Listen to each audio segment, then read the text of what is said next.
बहुत बहुत स्वागत है आप सभी का आपके अपने YouTube channel Shukla study point में। मैं शिवम शुक्ला आप सभी दोस्तों का हार्दिक स्वागत करता हूं। हिंदी साहित्य पेपर 3 के बारे में आज बात करेंगे। बीए थर्ड ईयर के जो है छात्र छात्राओं हेतु।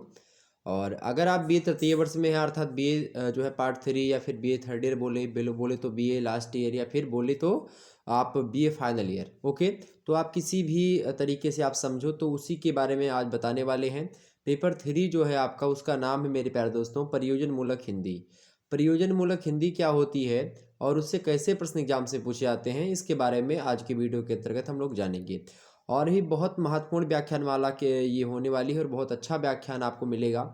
बहुत अच्छे तरीके से आपको समझाने का प्रयास करूंगा हर एक प्रश्न को। तो इसमें हमने बहुत ही महत्वपूर्ण क्वेश्चंस आंसर्स को रखा, अर्थात प्रश्न और उत्तर को इसमें समाहित करने का प्रयास किया है। आपको बता दें कि पिछले लगभग 5-6 वर्षों में जो पूछे गए प्रश्न हैं, ऐसे प्रश्न जो कि लगातार परीक्षा में आ रहे हैं, उनको इसमें रखने का प्रयास किया गया है। खासतौर पर बड़ी मेहनत लगी है। तो आप लोग जो है वीडियो को लाइक और शेयर अवश्य कर दीजिएगा। ओके, सभी दोस्तों के पास वीडियो को शेयर कर दीजिएगा। चैनल पर आप अगर नए आए तो सब्सक्राइब अवश्य कर दीजिएगा, क्योंकि इसी प्रकार से वीडियो में लगातार देता रहता हूँ। ओके, चलिए प्रारंभ करते हैं कक्षा को बिना समय गवाए हुए। ये मॉडल पेपर है 2022 की परीक्षा के लिए। आने वाली परीक्षा 23 की जो होगी उनके लिए भी ये लेक्चर मोस्ट इंपॉर्टेंट होगा। ओके, उसके बाद में जो नया सिलेबस होगा उसके फिर वो प्रभुत्व हो जाएगा, मतलब कि उसका जो है बोलबाला हो जाएगा। अभी तो 23 में भी आपका यही सिलेबस चलेगा। जो सेकेंड ईयर के बच्चे हैं वो जब थर्ड ईयर में आएंगे तो भी उनको यही पढ़ना पड़ेगा। ठीक, बाकी जो फर्स्ट सेमेस्टर वाले हैं जब वो आएंगे तब उनका सेमेस्टर टाइप की परीक्षा होगी, तो उसमें जो है बदलाव होगा सब। तो आइए देखते हैं भाई। अगर आप लोगों ने इन प्रश्नों को तैयार कर लिया तो 80% मान करके चलिए कि आपकी जो है एक प्रकार से तैयारी हो गई है। आइए हम बात करते हैं बड़ी आसानी से हर एक मुद्दे को समझते हुए आगे बढ़ते हैं। देखिए देखिए यहाँ पर बीए तृतीय वर्ष हिंदी साहित्य तृतीय प्रश्न पत्र अर्थात पेपर 3 प्रयोजन मूलक हिंदी। ओके, मॉडल पेपर है 2022 का। मोस्ट इंपोर्टेंट क्वेश्चन आंसर्स में रखने का प्रयास किया गया है। पेपर आपका 3 खंडों में हमने रखा है। खंड आ, बा और सा। आ में हमने अति लघुत्तरीय प्रश्नों को रखा जिनकी संख्या 10 है। और हमने खंड बा में लघुत्तरीय प्रश्नों को रखा जिनकी संख्या भी 10 है, लेकिन उनमें से केवल 5 करने हैं, मतलब प्रत्येक प्रश्न का अथवा करके आपको दिया होगा। और हमने खंड सा में जो है दीर्घ उत्तरीय टाइप के प्रश्नों को रखा है जिनकी संख्या 5 हमने दी है और करना केवल आपको 2 है। तो इस प्रकार का मॉडल पेपर हमने सेट करा है। आपको बता दें जो अति लघु उत्तरीय प्रश्न है उनको 50 शब्दों में लिखना होगा, जो लघु उत्तरीय होंगे उनको 200 शब्दों में लिखना होगा, और जो दीर्घ उत्तरीय शब्द है उसको आपको 500 शब्दों में, मतलब जो दीर्घ उत्तरीय प्रश्न है उनको 500 शब्दों में आपको लिखना होगा। इस प्रकार से आपका पेपर का कैटेगराइजेशन हमने करा है। अधिकतर विश्वविद्यालय यही मॉडल पेपर रखती हैं, लेकिन कुछ विश्वविद्यालय जो है अपने मॉडल में चेंज करती हैं, लेकिन प्रश्न जो होगा आपका यही आएगा। अगर आपके पेपर का नाम है, चाहे पेपर 2 का नाम है, पेपर 3 का नाम है, पेपर 1 का नाम है, अगर आपके पेपर का नाम है प्रयोजन मूलक हिंदी, तो निश्चित तौर पर यहाँ से बहुत ही अधिक मात्रा में आपके प्रश्न आएंगे। प्रयोजन मूलक हिंदी अगर आपके पेपर का नाम है तो बस आंख मूंद करके इस वीडियो को, मतलब कि आंख मूंद करके मत देखिएगा, वीडियो को देखें, मतलब एक प्रकार से निश्चितता के साथ, अपने पूरे विश्वास के साथ, अपने पूरे 100% मन के साथ इस वीडियो को देख लीजिएगा। निश्चित तौर पर आपका जो है एग्जाम्स में लगभग बता दें 80% क्वेश्चंस आपके यहीं से आने की चांसेस हैं। ओके, चलिए प्रारंभ करते हैं कक्षा को बिना समय गवाए हुए।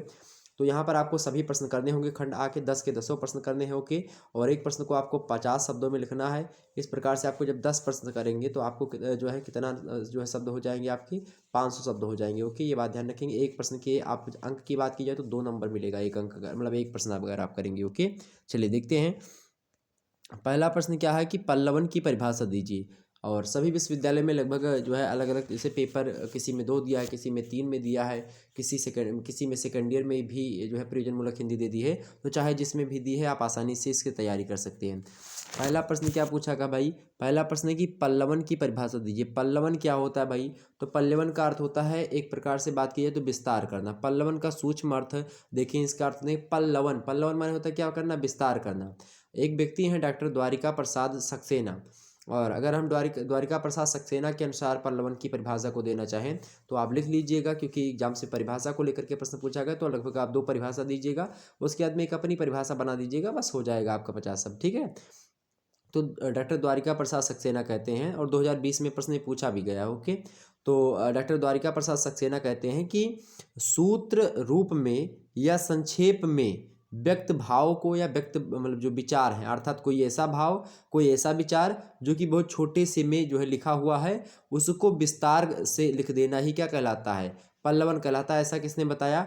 द्वारिका प्रसाद सक्सेना ने। हमने तो आपको समझा दिया इनके कथन को, लेकिन कथन वास्तविक बात में क्या है लिखिएगा कि डॉक्टर द्वारिका प्रसाद सक्सेना के अनुसार सूत्र रूप में या संक्षेप में व्यक्त भाव या विचार के विस्तार को पल्लवन कहते हैं। ये बात किसने कही है? डॉक्टर द्वारिका प्रसाद सक्सेना ने। ओके, क्या कहा? सूत्र रूप में या संक्षेप में व्यक्त भाव या विचार के विस्तार को पल्लवन कहते हैं। और दूसरी परिभाषा आप लिखेंगे, एक व्यक्ति हैं डॉक्टर कैलाश चंद्र भाटिया, और कैलाश चंद्र भाटिया और सुमन सिंह, इन दोनों का मिली जुली एक प्रकार से परिभाषा रही है पल्लवन की। तो इन दोनों ने कहा, डॉक्टर कैलाश चंद्र भाटिया और सुमन सिंह ने कहा, क्या कहा भाई? लिखिएगा। और जब भी आप कथन लिखें तो निश्चित तौर पर आप डबल इन्वर्टेड कामा में ही लिखेंगे कि किसी सूक्ति कामा भावपूर्ण वाक्यांश या वाक्य या कोई लोकोक्ति या कोई कथन आदि में विविध भावों को विस्तार देकर लिखना विस्तारण या फिर भाव विस्तारण कहलाता है। अब यहाँ पर एक प्रश्न और तैयार हुआ कि क्या विस्तारण क्या है या भाव विस्तारण क्या है? विस्तारण एक पल्लवन का पर्यायवाची शब्द है, मतलब पल्लवन और विस्तारण समानार्थी शब्द है दोनों, ठीक है। और भाव विस्तारण भी वही बात है। तो भाव के विस्तार को ही भाव विस्तारण कहा जाता है। कोई विचार दिया हो, कोई सूक्ति दी हो, कोई मुहावरा दिया हो या कोई छोटी सी लाइन दी हो, उसको आपको विस्तार से समझाना, विस्तार से उसी लाइन की व्याख्या कर देना ही क्या कहलाता है? पल्लवन कहलाता है। सिंपल सी परिभाषा है, कोई दिक्कत की बात नहीं। तो आपके समझ में आ गई पल्लवन क्या होता है भाई? पल्लवन आपके समझ में आ गया। खास करके पल्लवन की अगर विशेषताओं की बात की जाए तो पल्लवन जो है एक गद्यात्मक रचना होती है, पहली विशेषता इसकी। दूसरी विशेषता इसकी ये है कि सृजनात्मकता इसमें होती है। ओके, सृजन करने की क्या होती है? क्षमता होती है। तीसरी बात यह है कि मौखिकता इसमें होती है। कैसी मौखिकता होती है? चौथी बात यह है कि कोई बात इसमें जब पल्लवन किया जाता है तो पल्लवन की विशेषता ये होती है कि केंद्रोन्मुखता होती है, अर्थात जो है कितनी भी बात क्यों ना कही जाए लेकिन वो जितनी बात कही जा रही किसी एक को केंद्र में रख करके की जा रही, तो इसीलिए केंद्रोन्मुखता होती है। और पांचवी बात यह है कि इसमें कल्पनाशीलता भी कहीं ना कहीं पे होती है। बिना कल्पना के जो है आप भाव विस्तरण या पल्लवन करने में जो है अक्षम रहेंगे, सक्षम नहीं हो पाएंगे। और छठवीं बात इसकी विशेषता ये है कि शैलीगत प्रवाहमयता इसमें है।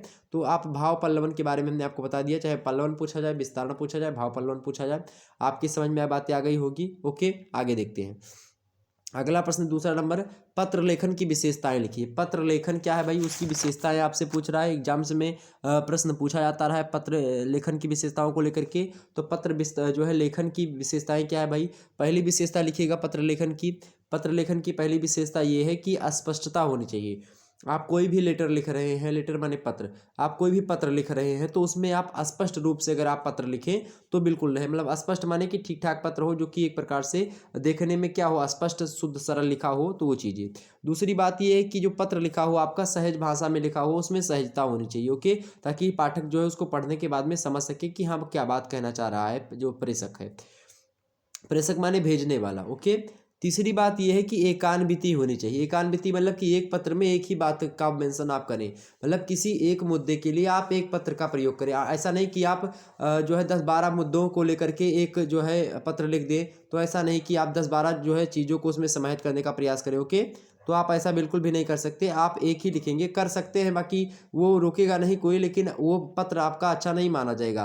पत्र आपका तब अच्छा माना जाएगा जब आप एक मुद्दे के लिए एक पत्र लिखें और उसमें और कोई मुद्दा उसमें ना समाहित करें। मतलब जैसे कि आपको आपके शरीर में जो है आपके जो है आपका पेट दर्द कर रहा है, अगर आपको प्रिंसिपल से छुट्टी लेनी तो लेटर में क्या लिखेंगे कि सर मेरे पेट में दर्द होने के कारण से मुझे 2 दिन का अवकाश चाहिए, 10 दिन का अवकाश चाहिए, ऐसे आप लिखेंगे। ओके, तो ये बात आप ध्यान रखेंगे, एकान्विति होनी चाहिए। चौथी बात है कि पत्र लिखते समय जो है यथार्थता, पत्र में क्या होनी चाहिए? यथार्थता, अर्थात जो बात आप कहें वो सत्य होनी चाहिए, अर्थात असत्य जो है किसी मुद्दे को असत्य की बातें, मतलब जो उसमें गलत चीज़ों को मत लिखिए, तो यथार्थता होनी चाहिए। पांचवी बात यह है कि संक्षिप्तता होनी चाहिए। आपका पत्र जो है छोटा सा हो ताकि जो पाठक हो उसके पास कम समय भी हो तो पढ़ ले आसानी से, क्योंकि जब लंबा आपका लेटर हो जाएगा तो उसको पढ़ने के लिए किसी के पास टाइम नहीं होता। खास करके आज के भौतिकवादी समय में किसी मतलब के पास जो है टाइम नहीं है, और जब किसी के पास टाइम नहीं तो आपका पत्र वो पढ़ेगा नहीं, तो पत्र को पढ़ने के लिए मजबूर करना ही क्या कहलाता है? वही आपका क्या कहलाता है? संक्षिप्तता। और मैं उत्तर लिखने के लिए आपसे बार बार ही बताता हूँ कि सबसे पहली बात कि उत्तर आपका स्पष्ट होना चाहिए, दूसरी बात उत्तर आपका सहज हो, तीसरी बात एकान्विति, अर्थात जो पूछा गया उसी के बारे में आप बताएं, यथार्थ चीज़ें बताएं जो कि सही हो। संक्षिप्त उत्तर आप लिखें, ज़्यादा बड़ा उत्तर या फिर ज़्यादा घुमाए फिराने का प्रयास न करें। छठवीं बात क्या है भाई, कोई पत्र हो, कोई उत्तर आप लिख रहे हैं तो स्वतः पूर्णता, अर्थात जो कुछ पूछा गया है अर्थात पूर्णता को प्राप्त हो। जो मुद्दा आपने छेड़ा उस मुद्दे को आप पूरा लिखें, ताकि वो जो पाठक है, जो पढ़ रहा है आपके लेटर को, आपके पत्र को, आपके एग्जामिनर है तो कोई आपके जो है कॉपी को पढ़ रहा होगा, तो जो पढ़ रहा है उसके समझ में आ जाए कि हाँ फलाने ने इस व्यक्ति को, मतलब जिस व्यक्ति ने जो है कॉपी को लिखा है उसने पूरी की पूरी बातों को समझाने का प्रयास किया है। ठीक। सातवीं बात क्या होनी चाहिए, शालीनता होनी चाहिए। लेटर को लिखते समय आप शालीन दिमाग के, मतलब कि शालीनता आप रख करके लेटर को लिखें, ज़्यादा हड़बड़ाएं ना। चाहे उत्तर लिख रहे हो, कॉपी लिख रहे हो, चाहे जो लिख रहे हो, तो आपको क्या करना चाहिए, शालीन होकर के उत्तर लिखना चाहिए। आठवीं बात, इसकी आठवीं विशेषता पत्र लेखन की है, कॉपी लेखन की भी लगा सकते हैं आप, प्रभावात्मकता। मतलब अर्थात लेटर में आप ऐसे कुछ लिखें जो कि प्रभाव दे, मतलब ऐसी शब्दावलियों का प्रयोग करें जो कि अन्य से थोड़ी सी अलग हो, ताकि वो जो पाठक है वो आपकी तभी जो है लेटर को या फिर कॉपी को पढ़ेगा जब वो अलगों थोड़ी, मतलब कि लोगों से थोड़ा अलग पाएगा।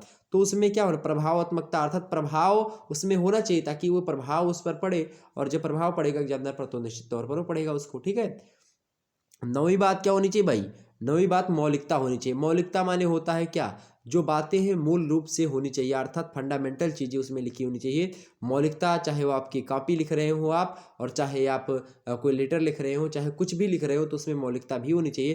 तो ये 9 विशेषताएं हैं आपकी किसकी, पत्र लेखन की। पहली विशेषता हमने क्या बताई, स्पष्टता। दूसरी क्या बताई, सहजता। तीसरी क्या बताई, एकान्विति। चौथी क्या बताई, यथार्थता। पांचवी क्या बताई हमने, संक्षिप्तता। छठवीं क्या बताई, स्वतः पूर्णता। सातवीं बताई हमने क्या भाई, शालीनता। आठवीं क्या बताई हमने, प्रभावात्मकता। और नौवीं बताई क्या, मौलिकता। बोलो इतनी बातें आपके समझ में आई। ओके, तो आप लिख दीजिएगा आसानी से, कोई दिक्कत की बात नहीं। अगला प्रश्न तीसरा नंबर, कंप्यूटर कौन सी मुख्य क्रियाएं करता है भाई। कंप्यूटर जो होता है कौन सी मुख्य क्रियाएं करता है। सबसे पहले जानिए कंप्यूटर होता क्या है।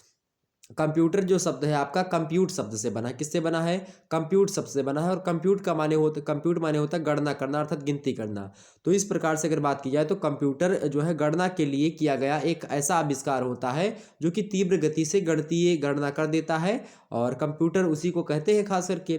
तो लेकिन इसे, मतलब इसे इस प्रकार से परिभाषित किया जा सकता है जैसे कि कंप्यूटर एक ऐसी मशीन है जो सूचनाओं अथवा डाटा के आधार पर कार्य करती है। आप ऐसे भी कंप्यूटर की परिभाषा दे सकते हैं।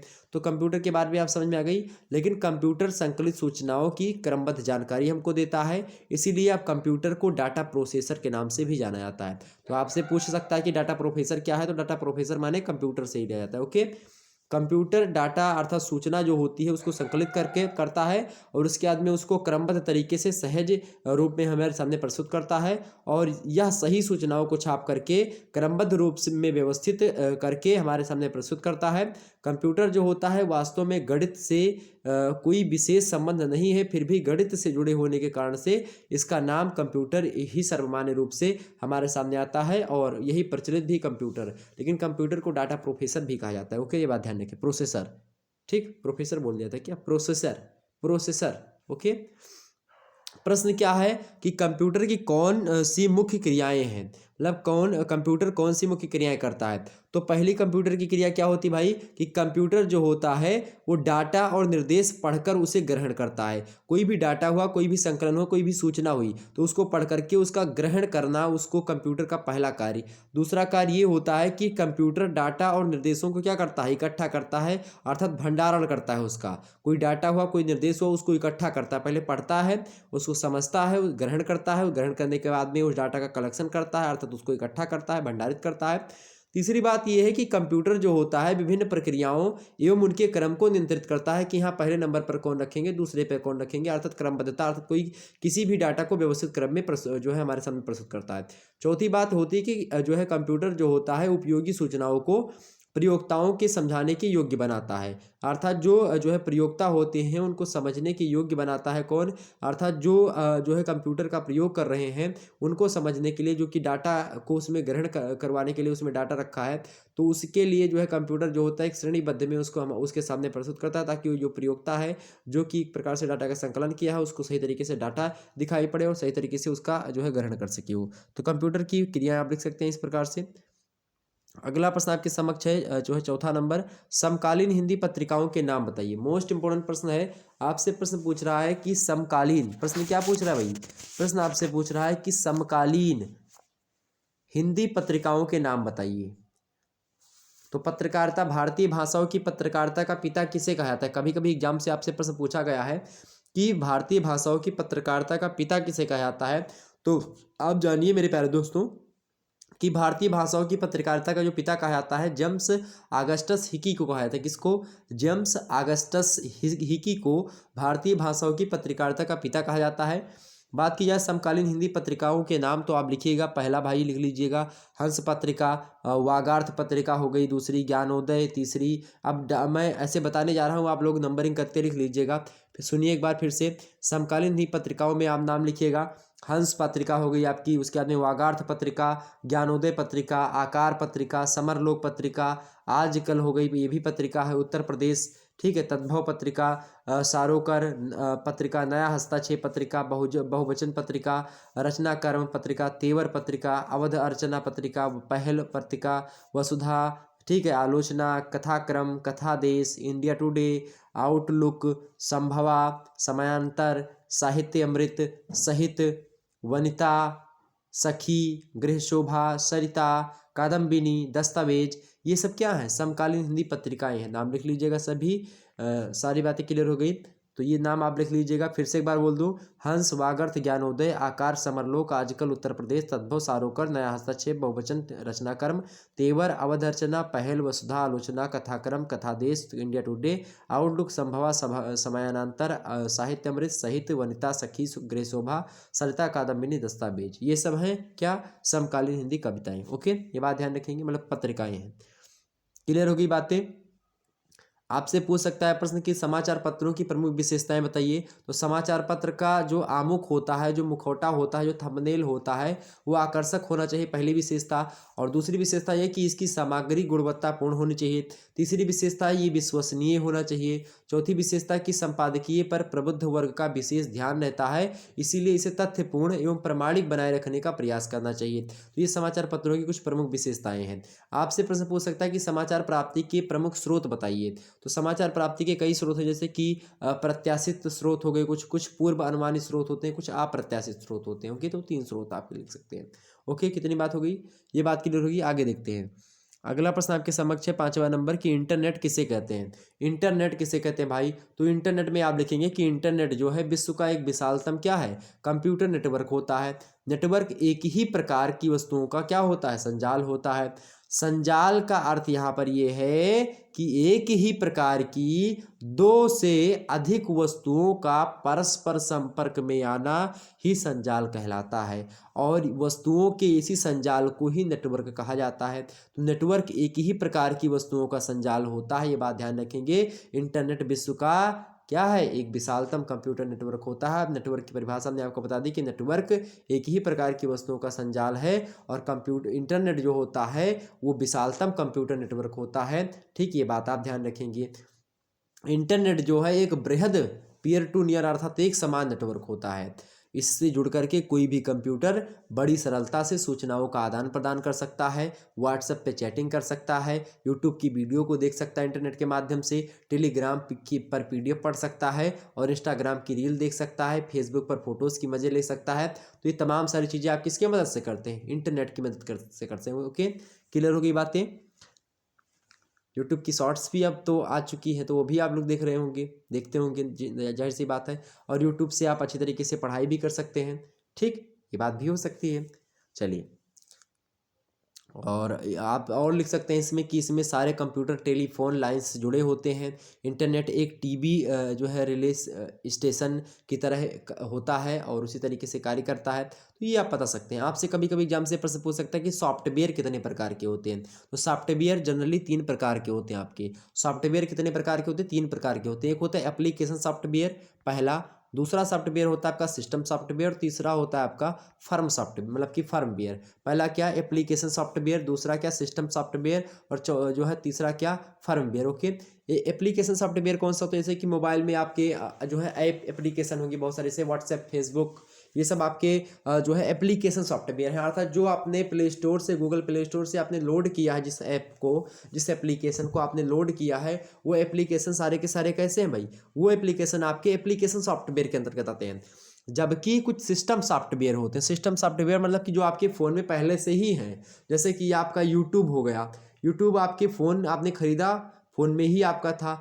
कैलकुलेटर हो गया, या इसी प्रकार से कैलेंडर हो गया आपका, सेटिंग हो गई, इसी प्रकार से अन्य कुछ जो है एप्लीकेशन जो हैं वो आपके सिस्टम में ही रहते हैं, तो वो सिस्टम सॉफ्टवेयर कहलाते हैं। फर्मवेयर जो ऊपर से जो है सारी चीज़ें होती हैं, उसकी बाहरी ढांचा वो आपका फर्मवेयर होगा। तो ये 3 प्रकार के सॉफ्टवेयर होते हैं, एक एप्लीकेशन सॉफ्टवेयर और सिस्टम सॉफ्टवेयर और फर्मवेयर। ओके, ये बात ध्यान रखेंगे।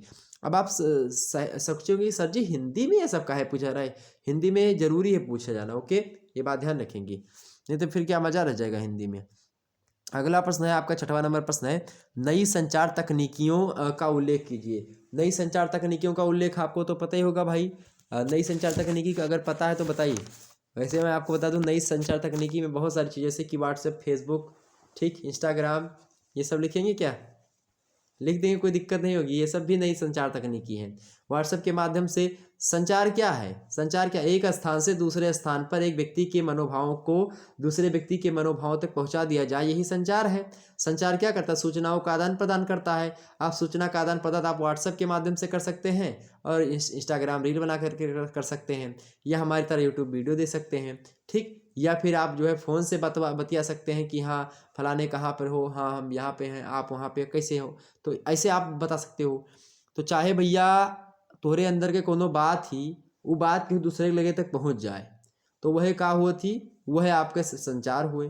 अर्थात एक आदमी की बात दूसरे आदमी तक पहुँच जाना ही संचार कहलाता है। अब भैया जब नई संचार तकनीकी अर्थात ऐसी न्यू संचार तकनीकी कौन सी हैं, जो कि पहले तो फ़ोन तार वगैरह चिट्ठी के माध्यम से लोग भेजते थे, चिट्ठी ना कोई संदेश जाने वह कौन सा देश जहाँ तुम चले गए, तो पहले चिट्ठी के माध्यम से सूचना आदान प्रदान होती थी, तो पुरानी संचार तकनीकी हो गई ना। अब नई संचार तकनीकी सुन लीजिए भाई।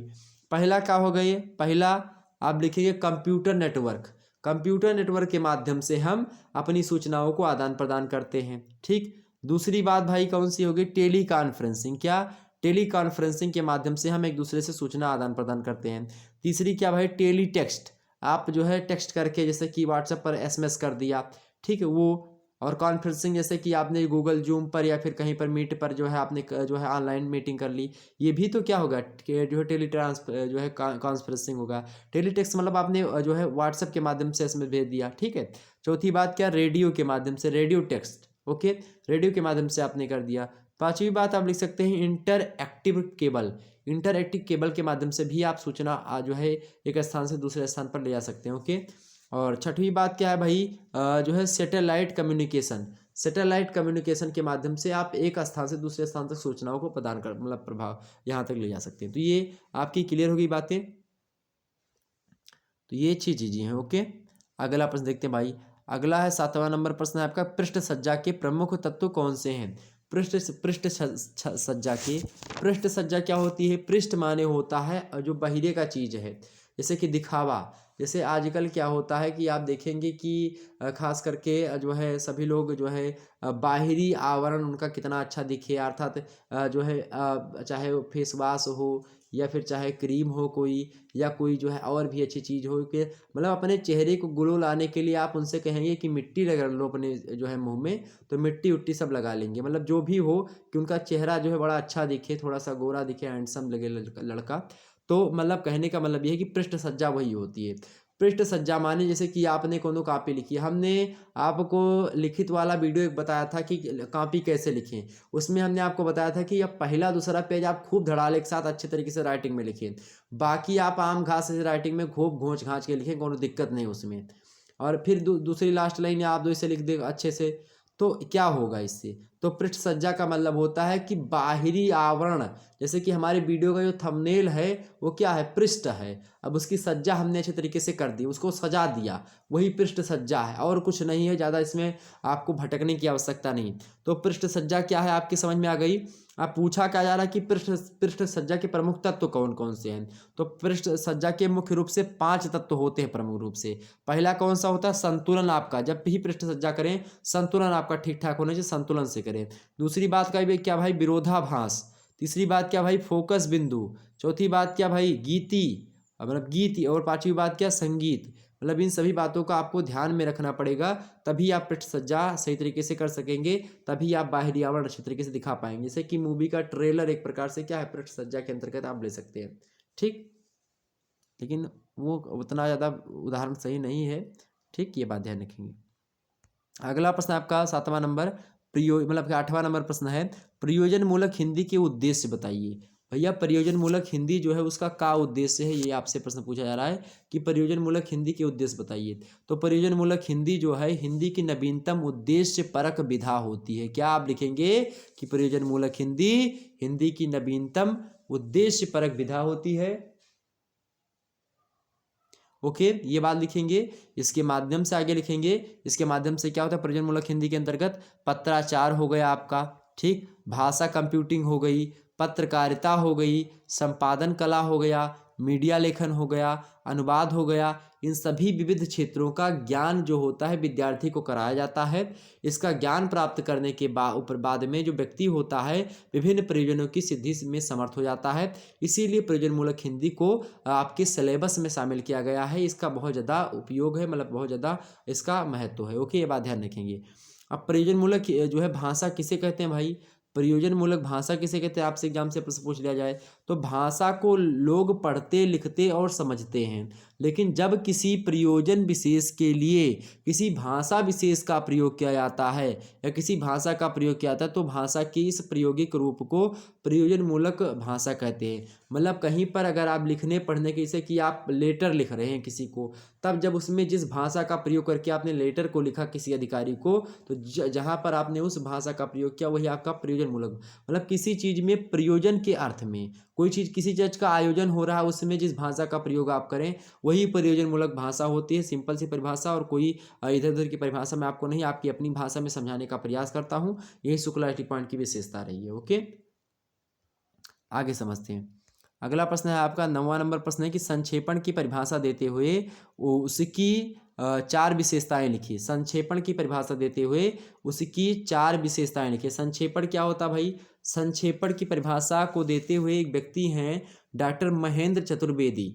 डॉक्टर महेंद्र चतुर्वेदी संक्षेपण की परिभाषा को लिखते हुए कहते हैं कि संक्षेपण किसी अवतरण अथवा किसी प्रापत्र अथवा किसी एक विषय पर लिखे गए अनेक प्रपत्रों या पत्रों आदि के सार तत्व अथवा मूल विषय को कम से कम शब्दों में प्रस्तुत करने की कला होती है।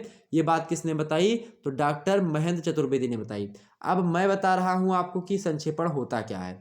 जैसे कि आपको हमने बताया था पल्लवन, पल्लवन जो होता है किसी छोटी के एक लाइन में कोनो बात लिखी है उस लाइन को खूब विस्तार से बता करके, मतलब कि उसको क्या कर दिया जाए, उसको डिफाइन किया जाए। तो मतलब कि जो पल्लवन होता है वो विस्तार होता है, भाव विस्तारण होता है।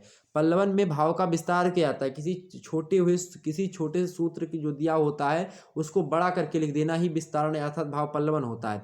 जबकि उसके ठीक विपरीत होता है आपका संक्षेपण। संक्षेपण मतलब संक्षेपण आप नाम से पता है, अर्थात कोनो बड़ी विषय वस्तु अर्थात कोई स्टेंजा दिया है बड़ा सा, उसको कम शब्दों में लिखना ही क्या कहलाता है, आपका संक्षेपण कहलाता है। जैसे अगर एग्जाम से आपसे जो है लिखने को बोले तो आप आसानी से बता सकते हैं कि इसे एक स्थान पर आपको लिखा मिले कि जो है रावण बड़ा ही निर्दयी था, क्रूर था और जो है बड़ा बेकार था, वह ऐसा राजा था कि जो ये था, मतलब ऐसे उसके बारे में बताया जाए, तो आप उसके साथ पर लिखेंगे कि रावण जो था एक प्रकार से जो है क्या था, निशाचर था, या फिर ऐसी बातें लिख दे ताकि उसी में पूरी की पूरी बातों को समेट दिया जाए। ओके, ये चीज़ है, मतलब बहुत ज़्यादा बातों को कम शब्दों में बयां कर देना ही संक्षेपण कहलाता है। सिंपल सी बात है। ओके, और संक्षेपण की आप पूछ रहा है कि उसकी 4 विशेषताएं बताइए।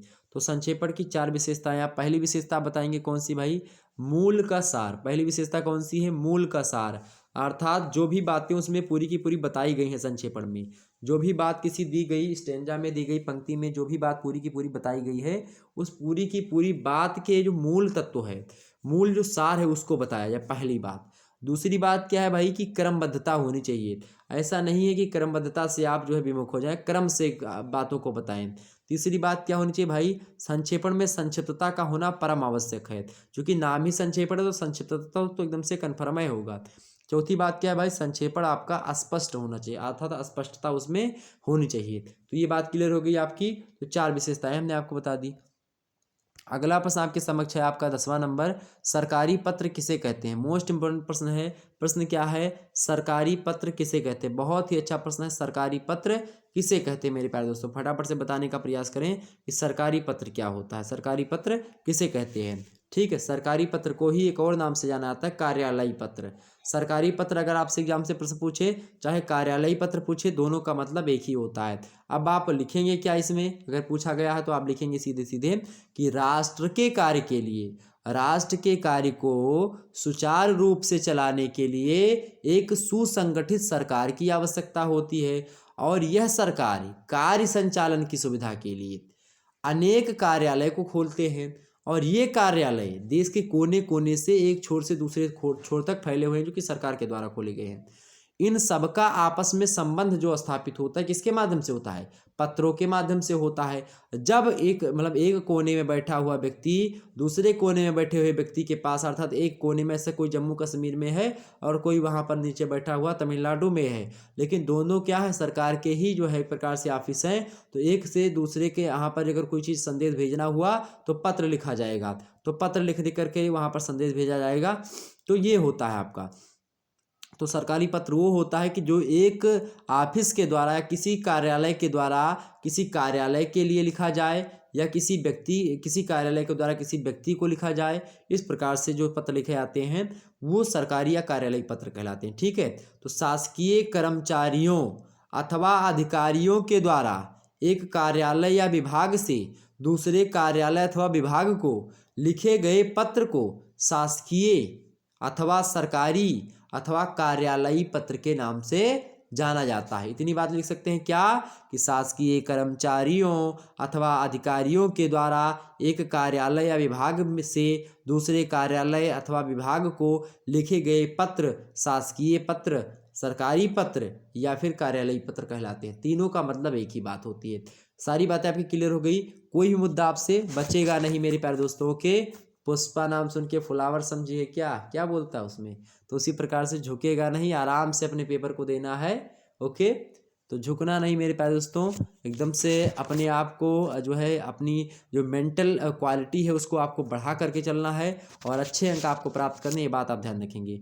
कभी कभी एग्जाम से आपसे प्रश्न पूछ सकता है कि जो है बेटिंग क्या होती है। तो बेटिंग जो होती है ये संबंध अनुवाद के क्षेत्र से इसका जुड़ा होता है। बेटिंग का अनुवाद के क्षेत्र में किसी भी प्रारूप को पुनरीक्षित करने की आवश्यकता पड़ती है, और इसी पुनरीक्षण जो है कार्य को ही बेटिंग कहा जाता है। किसी जैसे अनुवाद हुआ, अब अनुवाद सही है या नहीं सही है इसको चेक करने की प्रक्रिया बेटिंग कहलाती है। बात ध्यान रखें, बेटिंग जो है इसके 4 रूप प्रचलित हैं। पहला प्रारूप का पुनर्परीक्षण करना, दूसरा क्या भाई पाठ का पुनर्परीक्षण करना, तीसरा क्या शोध विषय का पुनर्परीक्षण करना, और जो है प्रक्रिया का पुनर्परीक्षण करना चौथा। तो ये 4 जो है इसके रूप प्रचलित हैं।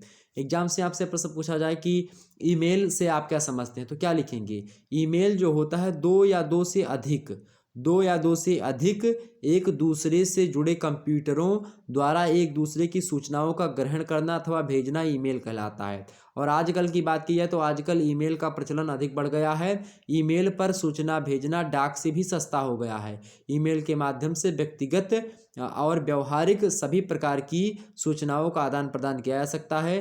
कंप्यूटर प्रोग्राम भी ईमेल किए जा सकते हैं। आप देखेंगे ईमेल के द्वारा सारी चीज़ें होती हैं, ये बात आपको पता होनी चाहिए। ओके, क्लियर हो गई बातें। आपसे पूछे वेब पेज क्या होता है, तो वेब पेज जो है एक सूचना का एक अंश होता है।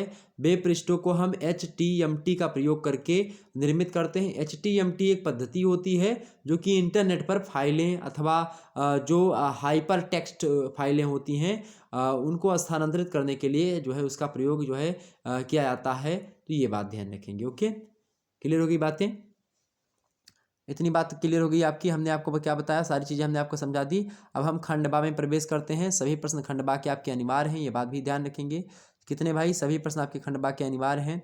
200 शब्दों में प्रश्नों को आपको लिखना है, और ये बात ध्यान रखेंगे। यहाँ पर सबसे मज़ेदार बात आपको ये है कि अगर आपको ये प्रश्न दूसरा नंबर नहीं पता है तो इसके स्थान पर और करके दिया है नीचे वाले ये वाला प्रश्न, ठीक, तो इसको कर सकते हैं। पहला प्रश्न क्या है आपका, दूसरा नंबर, कि संक्षेपण के लिए ध्यातव्य बातों का उल्लेख कीजिए। अगर मान लेते हैं नहीं पता आपको तो इसके स्थान पर आप प्रयोजनमूलक भाषा की विशेषताओं पर प्रकाश डाल सकते हैं आसानी से। तो चाहे ये लिखेंगे चाहे ये लिखेंगे, नंबर आपको 10 ही मिलेगा। दोनों का जो है ऐसा नहीं कि दोनों आप कर देंगे तो आपको 20 मिलेगा। दोनों लिखो चाहे 4 और लिख दो इसके स्थान पर, तो आपको नंबर आपको 10 ही मिलेगा दूसरे का। ठीक है, दूसरे में चाहे आप उसके ऊपर वाला लिखो और करके, चाहे और के नीचे वाला लिखो, दोनों में से एक ही लिखना है। ओके, तो हम हालांकि सभी का उत्तर आपको बताते हुए चलेंगे।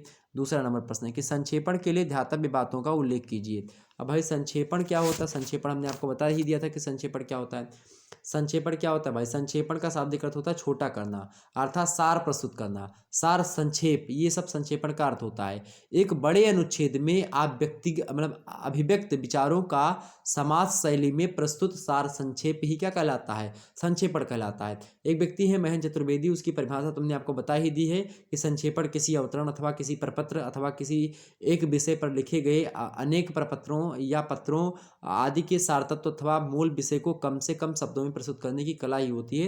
ये हमने आपको बता दी। संक्षेपण की विशेषता पूछे तो संक्षेपण की विशेषताएं, इससे पहली बात हमने आपको बता दी थी मूल का सार, दूसरी क्रमबद्धता, तीसरा क्या संक्षिप्तता, चौथी क्या स्पष्टता, और पांचवी भी लिख लीजिए आप व्यवहारिक भाषा और प्रवाहमयता भी होनी चाहिए, ताकि व्यवहारिक भाषा का प्रयोग करेंगे तभी लोगों की समझ में आएगी।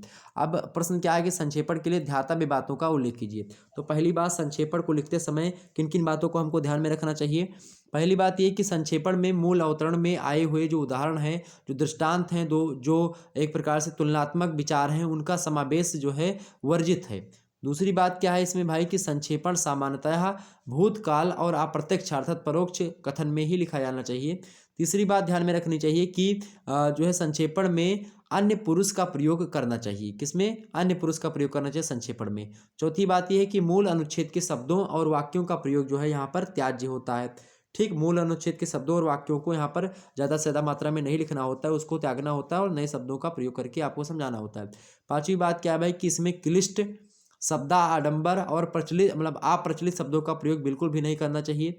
छठवीं बात यह है कि भाषा इसकी सहज हो, सरल हो, चुस्त होनी चाहिए, ना कि मुहावरेदार और अलंकारिक भाषा। तो मुहावरेदार और अलंकारिक भाषा का ना प्रयोग करते हुए हमको भाषा चुस्त रखनी है, सरल रखनी है और भाषा सहज रखनी है।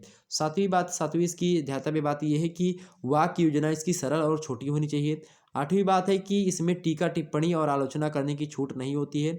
नवीं बात यह है कि संक्षेपण में भूमिका और उपसंहार का प्रयोग कदापि नहीं करना चाहिए किसी भी बच्चे को। और 10वीं बात यह है कि मूल तथ्य से असंबद्ध तथा अनावश्यक बातों को छांट करके निकाल देना चाहिए। 11वीं बात इसकी ये है कि आरंभ और अंतिम वाक्य कितना प्रभावशाली होना चाहिए जो कि मूल विषय के भावों या विचारों को स्पष्ट कर दे, ताकि जो है ये लगे कि हाँ जो बातें उस स्टेंजा में बताई गई थी जो है दी लगे लाइन में, वो पूरी की पूरी बातें शुरुआत में पढ़े तो पता चले कि हाँ उसी के बारे में बात हो रही है और लास्ट में पता चले तो ये पता चल जाए कि हाँ उसके बारे में जो बातें बताई हैं पूरी की पूरी पूर्णता को जो है उतर चुकी हैं। ठीक है, और यहाँ पर भी ध्यान रखेंगे 12वीं चीज़ आप लिखेंगे कि 12वीं चीज़ ये है कि अपनी ओर से संक्षेपक जो है जो संक्षेप लिख रहा है वो कुछ ना जोड़े। ज़्यादा जो है बड़की अम्मा बनने की आवश्यकता नहीं कि हाँ उसमें अपनी तरफ से 4 बातों को लिख दिया आपने। हाँ हाँ, बिल्कुल नहीं लिखना है। उसमें जो बात वो कह रहा है वही बात आपको लिखना है, तो अपनी तरफ से कुछ उसमें नहीं जोड़ना है फर्जी का। और संक्षेपण में पर्यायवाची अर्थात समानार्थी शब्दों का प्रयोग भी नहीं करना चाहिए। ऐसा जो है ना करने पर पुनरुक्ति दोष आ जाता है। ठीक है, अगर आप वैसा करेंगे लगातार, अगर आप जो है जो शब्द उसमें प्रयोग किए गए हैं उन्हीं का प्रयोग भी आप बार बार करेंगे तो इससे क्या हो जाएगा, पुनरुक्ति दोष आ जाएगा। और पुनरुक्ति दोष एक प्रकार से किसी भी रचना के लिए जो है एक प्रकार से स्वाभाविक ही गलत चीज़ है। ओके, तो ये होगा। अगला प्रश्न देखते हैं, ये प्रयोजन मूलक भाषा की विशेषताओं पर प्रकाश डालिए। प्रयोजन मूलक भाषा की विशेषताएं लिख लीजिए। पहली बात क्या है भाई, जो है प्रयुक्ता अर्थात अनुप्रयुक्ता और प्रयोजनीयता प्रयोजन मूलक भाषा की सबसे बड़ी विशेषता है। प्रयोजन मूलक भाषा के रूप में जहाँ तक हिंदी का प्रश्न है मेरे प्यारे दोस्तों, उसमें जो है अनुप्रयुक्ता की दृष्टि से राजभाषा हो गई आपकी, कार्यालयी भाषा हो गई, वाणिज्यिक भाषा हो गई, व्यावसायिक भाषा हो गई, वैज्ञानिक, यहाँ तक कि प्रौद्योगिक भाषा भी, इन क्षेत्रों का समावेश जो है अनुप्रयुक्ता के अंतर्गत किया जाता है। तो प्रयोजन मूलक भाषा की सबसे बड़ी विशेषता यही कि अनुप्रयुक्ता। दूसरी विशेषता क्या है भाई, वैज्ञानिकता। क्या प्रयोजन मूलक भाषा कैसी, वैज्ञानिक है। ओके, ये बात ध्यान रखेंगे। तो वैज्ञानिकता क्या है, इसकी प्रवृत्ति है। बात की जाए प्रयोजन मूलक भाषा की, तो प्रयोजन मूलक हिंदी जो है अपनी अंतर्वृत्ति, प्रवृत्ति, प्रयुक्ति और भाषिक संरचना, विषय विश्लेषण आदि स्तरों पर देखा जाए तो वैज्ञानिकता से युक्त है, इसीलिए वैज्ञानिकता इसकी विशेषता है। तीसरी विशेषता है सामाजिकता। सामाजिक गुण ही भाषा की प्रयोजन मूलकता का आधार होते हैं और प्रयोजन मूलक हिंदी में अंतर्निहित सिद्धांत और प्रयुक्त ज्ञान मनुष्य के सामाजिक जो है प्रत्युत्पत्ति परक क्रियाकलापों का कार्य कारण संबंध से तर्कनिष्ठ अध्ययन एवं विश्लेषण किया जाता है। प्रयोजन मूलक हिंदी में सामाजिकता के तत्व एवं विशिष्टता अनिवार्यतः जो है विद्यमान है और हमारे सामने दिखाई पड़ती हैं। और चौथी विशेषता इसकी है प्रयोजनमूलक हिंदी की क्या, भाषिक वैशिष्ट्य। इसका भाषिक वैशिष्ट्य भी अपने आप में ठीक ठाक है। भाषा और मतलब भाषा प्रयोग एवं व्यवहार की मतलब व्यवहार की सामाजिक वस्तु है। भाषा जो होती है प्रयोग और व्यवहार की क्या है, सामाजिक वस्तु है। आधुनिक युग में सामाजिक जीवन के अनेक क्षेत्रों में प्रयोग में लाई जाने वाली भाषा जो है प्रयोजनमूलक भाषा कहलाती है। और भाषा प्रकार के अनुसार अनेक उन रूप भेद होते हैं। हिंदी में प्रयोजनमूलक स्वरूप के 7 भेदों का हम जो है प्रारंभ में ही अध्ययन कर चुके हैं, तो ये बात भी आप ध्यान रखेंगे। तो प्रयोजनमूलक भाषा की विशेषताएं हमने आपको बता दी। 5वीं विशेषता आप लिख लीजिएगा कि वाच्यार्थ प्रधानता। ओके, ये बात ध्यान रखेंगे। अर्थात जो है हिंदी में पर्यायवाची शब्दों की संख्या जो है अधिक है, अतः ज्ञान विज्ञान के जो है विविध क्षेत्र में उसके जो है अर्थ को स्पष्ट करने के लिए करने वाले विभिन्न पर्याय वाले शब्द को चुन करके नए शब्दों का निर्माण करना मतलब निर्माण संभव है। अंग्रेजी के जर्नल मैनेजर और जनरल नॉलेज में जनरल 2 अर्थ दे रहा है, ठीक। हिंदी में दोनों के लिए अलग अलग शब्द हैं, महाप्रबंधक तथा सामान्य ज्ञान। जैसे हिंदी में एक जनरल मैनेजर को क्या कहा जाता है, प्रबंधक, महाप्रबंधक, और जनरल नॉलेज को क्या कहा जाता है, सामान्य ज्ञान। तो हिंदी वाच्यार्थ भ्रांति नहीं उत्पन्न करता है, हिंदी में ये चीज़ सबसे ठीक है। और 6वीं बात इसमें यह है कि सरलता और स्पष्टता है प्रयोजनमूलक हिंदी में। ओके, ये बात ध्यान रखेंगे। तो ये विशेषता हो गई इसकी। आगे समझते हैं अगली। अगला प्रश्न देखिए भाई, तीसरा नंबर आपके समक्ष प्रश्न आ चुका है। तीसरा नंबर प्रश्न है फांट प्रबंधन पर संक्षिप्त टिप्पणी लिखिए। फांट क्या होता है भाई, इसको समझते हैं। फांट प्रबंधन क्या होता है, तो फांट प्रबंधन पर संक्षिप्त टिप्पणी लिखने के प्रश्न पूछा गया है। तो लिखेंगे आप कि फांट जो है शब्द जो है आपका, मेरे प्यारे दोस्तों मैं आपको बता दूं, फांट शब्द का शाब्दिक अर्थ क्या होता है। फांट शब्द का शाब्दिक अर्थ होता है रूप अथवा आकार। रूप अथवा आकार, इसके द्वारा क्या होता है, फांट प्रबंधन के द्वारा किसी भी टेक्स्ट का रूपांतरण किया जा सकता है। अर्थात कोई चीज़ लिखा हुआ है, जैसे ये लिखा हुआ है, अभी से जो है जब से फांट लिखा हुआ है, या मान लेते हैं हमने ये राम लिखा, ये राम इतना छोटा है, इसको हमने जो है एक प्रकार से क्या कर दिया, बड़ा कर दिया, जैसे कि ये राम हमने लिख दिया। अब जैसे कि उसमें जब आप ये जो मैंने लिखा है इसको चाहे तो बड़ा करके लिख दें, चाहे छोटा करके लिख दें।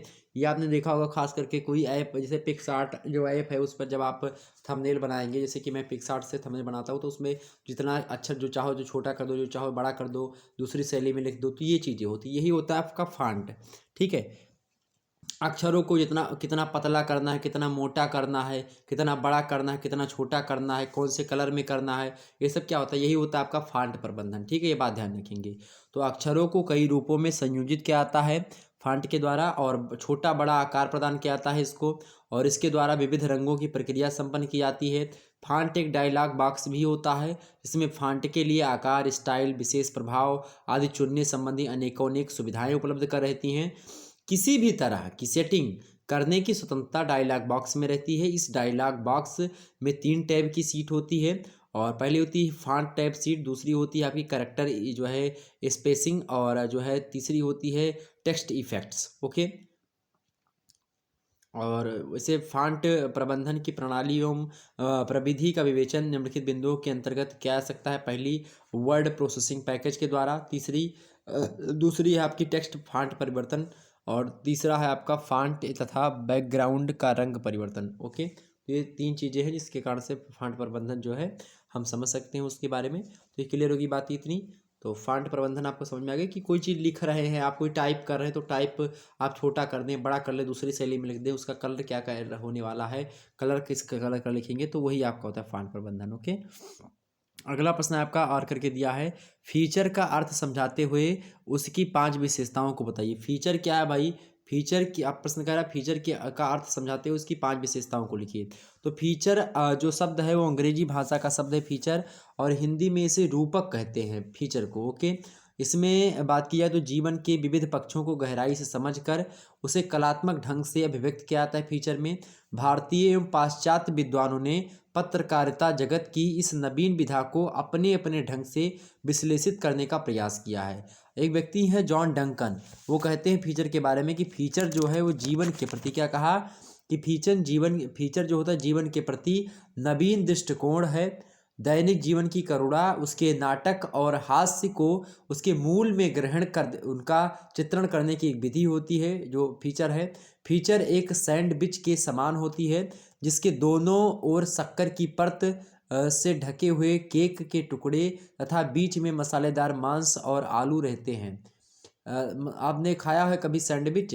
सैंडविच जैसे कि आप ब्रेड का भी बना सकते हैं। ब्रेड ऊपर मतलब ब्रेड एक लो और ब्रेड में जो है आप टमाटर वगैरह काट करके डाल दो, उसमें जो है लगा दो, और मिर्चा उर्चा जो कुछ भी रखना है उसको रख दो। उसके बाद में थोड़ा सा सॉस लगा दो उसमें, आसानी से दूसरा ब्रेड उसके ऊपर लेकर के चिपका दो और वही खा लो। वही होगा आपका कि सैंडविच। ओके, तो यही बता रहे हैं यहाँ पर। तो क्या होता है भाई, ये भी सैंडविच की तरीके से होता है। कौन? फीचर। ओके। एक व्यक्ति है doctor Arjun Tiwari. Doctor Arjun Tiwari feature की परिभाषा को देते हुए कहते हैं कि सामयिक घटनाओं एवं विविध क्षेत्र के अद्यतन, अद्यतन माने जो होता है करंट चीजें जो होती हैं, ठीक है, परिवर्तित चीजें, अद्यतन परिवर्तन के सचित्र और मनोरम विवरण को फीचर या रूपक कहा जाता है। डॉक्टर AR डंगवाल महोदय की मान्यता है कि किसी घटना का मनोरम और विशद प्रस्तुतिकरण ही क्या होता है? फीचर होता है। निष्कर्षतः अगर इन सभी परिभाषाओं को देखें तो हम कह सकते हैं कि फीचर एक ऐसा रचनात्मक तथा कुछ सीमा तक सहानुभूति मूलक लेख होता है जिसका निर्माण किसी घटना, किसी प्रकरण, किसी स्थिति या किसी विषय अथवा जीवन के किसी पक्ष के संबंध में पाठकों का मनोरंजन करने, सूचना देने तथा जनता को कार्य करने का व्यवहारिक निर्देशन प्रदान करने के उद्देश्य में किया जाता है। ठीक है, ये होता है आपका फीचर। फीचर और लेख दोनों में कई अंतर होते हैं। फीचर और लेख में प्रायः क्या अंतर होता है इसको लेकर के मैं एक वीडियो बनाया हूँ, उसको देख लीजिएगा आप सभी लोगों के। अब फीचर की विशेषताएं सुनो भाई। फीचर की पहली विशेषता ये है कि तथ्य, घटना या विषय को विस्तार के साथ प्रस्तुत इसमें किया जाता है फीचर में। दूसरी बात क्या है कि शोधक जो होता है, शोधक दृष्टि से द्वारा मतलब शोधक दृष्टि के द्वारा गहराई में बैठ कर घटना, प्रकरण अथवा तथ्यों की सच्चाई को ढूंढना, ये जो है दूसरी बात होती है फीचर में। तीसरी विशेषता इसकी है कि संबंधित तथ्यों का संकलन किया जाए। जो संबंधित तथ्य हैं उसके बारे में, किसी भी घटना के बारे में, उनको इकट्ठा किया जाए, तीसरी विशेषता। चौथी विशेषता ये है कि आकर्षक एवं जो है सार्थक शीर्षक का निर्धारण करना इसका क्या है, इसका जो है इसकी विशेषता है। और पांचवी विशेषता इसकी क्या है? मनोरंजक, सरल, भावपूर्ण और सुबोध ढंग से प्रस्तुतिकरण। ये भी क्या है भाई? ये भी फीचर लेखन की विशेषताएं हैं। ओके, तो विशेषताएं हमने आपको बता दी, आगे समझते हैं। अगला प्रश्न आपके सामने है, चौथा नंबर प्रश्न है कि समाचार के प्रमुख तत्वों पर प्रकाश डालिए। समाचार के प्रमुख तत्वों पर प्रकाश डालिए। समाचार के प्रमुख तत्वों पर प्रकाश डालिए मेरे प्यारे दोस्तों। समाचार पूछ रहा है क्या? समाचार जो पत्र होते हैं उन मतलब समाचार के प्रमुख जो न्यूज होते हैं उनके प्रमुख तत्व कौन कौन से होते हैं? न्यूज में सबसे पहली बात क्या होनी चाहिए भाई? तो पहला तत्व ये है, ताजगी एवं नवीनता होनी चाहिए। मतलब कि समाचार का सबसे महत्वपूर्ण तत्व कौन सा है? मतलब कि ताजगी और नवीनता। दैनिक पत्रों में ताजे से ताजे समाचार छपते हैं और इसीलिए इनकी बिक्री जो है लाखों में पहुंचती है और रोज लोग न्यूज़पेपर खरीदते हैं। ताजी खबरें होती है ना, आज सुबह की ताजी खबरें। ठीक। दूसरी बात क्या होनी चाहिए? समाचार में यथार्थता होनी चाहिए, सत्य बातें होनी चाहिए। संतुलित एवं परिशुद्ध यथार्थ पर आधारित जो सत्यासत्य विवेचन होता है वो समाचार का दूसरा महत्वपूर्ण तत्व होता है। तीसरा कौन सा तत्व है? सुरुचिपूर्णता। पाठकों की रुचि का ध्यान रख करके जो संकलित समाचार छापने वाले होते हैं वो पत्र खूब बिकते हैं। तो सामान्यतः अपने इर्द गिर्द घटने वाली जो घटनाएं हैं, चाहे वो सामाजिक घटना, राजनीतिक घटना एवं आपराधिक घटनाओं में पाठकों की अधिक रुचि होती है और उनकी रुचि को ध्यान में रख करके जब हम कोई चीज़ लिखेंगे तो ज़्यादा लोग पढ़ेंगे। जैसे कि अगर आप कॉपी लिख रहे हैं तो कॉपी लिखें तो जो एग्जामिनर चाह रहा है अगर उसके मनोभावों को आपने पकड़ लिया, उसको लिख दिया, तो निश्चित तौर पर आपको नंबर मिलेगा। चौथी बात यह है भाई कि इसका चौथा तत्व है समाचार का चौथा तत्व है समीपता। अर्थात अपने समीप घटी घटनाओं के समाचारों में पाठक की अधिक रुचि होती है कि हमारे आसपास, जैसे कि आप कोई न्यूज़पेपर पाएंगे तो तुरंत अपने जिले वाला देखेंगे, अपने जिला का या अपने प्रदेश का समाचार सबसे पहले आप खोल करके देखेंगे। ठीक, बाद में जो है किसी और दोस्त के बारे में देखेंगे। तो समीपता होनी चाहिए। और जो है पांचवी बात क्या भाई? कौतूहल, उसमें कुछ संशय और कुछ रहस्यपूर्ण, मतलब कि कुछ थ्रिलर उसमें दे देना चाहिए, कुछ मिस्ट्री, ठीक, थ्रिलर मिस्ट्री मूवी आप देखते होंगे, तो इसी प्रकार से कौतूहल जिसको कहते हैं, तो कौतूहल कुछ होना चाहिए उसमें, कुछ रहस्य हुई बातें होनी चाहिए उसमें। छठवीं बात क्या है कि न्यूज़ का तत्व क्या है भाई? असाधारणता है। असाधारण व्यक्तियों जैसे कि नेताओं, अभिनेताओं और अन्य धार्मिक व सामाजिक क्षेत्र के चर्चित जो व्यक्ति हैं, उनके समाचार जो है पाठक जो होते हैं बहुत ध्यान से पढ़ते हैं, इसीलिए उनके बारे में ज़्यादा से ज़्यादा छापने का प्रयास। सातवीं बात क्या है भाई? जो है मानव मन की पकड़ होनी चाहिए, अर्थात समाज में घटने वाले संघर्ष, स्पर्धा कोई हो रही, कोई रोमांस हो रहा, कोई कृत जो है कुकृत्य हो रहा है, कोई कामेच्छा चीज़ें हैं, कोई असाधारण मानवीय गुणों तथा विविध सामाजिक व आर्थिक परिवर्तनों से संबंधित घटनाएं हैं, उनके विवरण मानव मन को बहुत ज़्यादा आकर्षित करते हैं। और समाचार ऐसे हों जिनमें ये सारे तत्व समाहित रहें। और जब किसी समाचार पत्र में ताजगी, नवीनता, यथार्थता, सुरुचिपूर्णता, समीपता, कौतूहल, असाधारणता और मानव मन की पकड़ होगी, जिस भी समाचार पत्र में, वो समाचार पत्र मेरे प्यारे दोस्तों बहुत ज़्यादा आगे जाएगा। और इस प्रकार से हमने आपके ये चीज़ें बता दी। और जो है आज छपने वाले जो समाचार पत्र हैं, वो प्रमुख आधार जो है इनको मानते हैं, और ये तत्व समाचार को महत्वपूर्ण जो है बनाते हैं। और ये चीज़ें आपको हमने बता दी, समाचार पत्र के प्रमुख तत्वों के बारे में हमने आपको बता दिया।